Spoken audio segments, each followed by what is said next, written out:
السلام علیکم ورحمت الله وبرکاته. د عبدالله بن عمر رضی الله عنه څخه روایت دی چې رسول الله صلی الله علیه وسلم فرمایلی دي که څوک شل نفرو ته سلام واچوي، که یو ځای ناست وي او که یوه یې ورته سلام راچوي، نو رسول الله صلی الله علیه وسلم باره وکړه که په دغه ورځ کې مړ سو جنت لره واجب دی، او که په دغه شپه کې مړ سو جنت لره واجب دی. شلو نفرو ته سلام په ورځ یا په شپه کې ور اچول. نو که سړی کوشش وکړي شلو نفرو ته سلام اچول بالکل کېږي.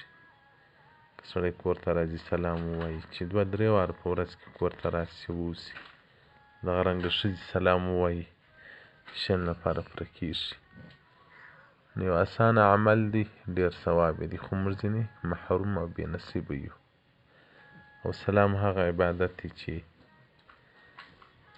رسول الله صلی الله علیه وسلم وایي تاسو جنت ته نسئ ننوتلی تر څو چې مؤمنان نسئ، او مؤمنان نسئ جوړېدلی تر څو چې یو له بل محبت سره وکړي. رسول الله صلی الله علیه وسلم بارک الله آیا هغه څه در وښیم چې محبت مو په ډېرېږي؟ صحابه کرام ورته وویل یا رسول الله.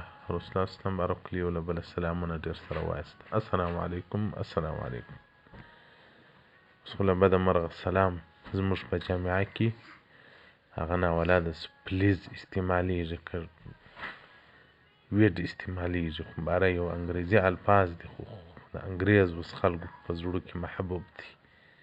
هغه نبوي سنتیات لاړل. که ټلیفون ور وکړې وایي الو هیلو، چې دا ښه په وزوالي درته ووایي هیلو، هغه ټول شیان لاړل. ټلیفون در وکړې ورته السلام علیکم، که ګوشي پورته کړم السلام علیکم، دی وایي هیلو.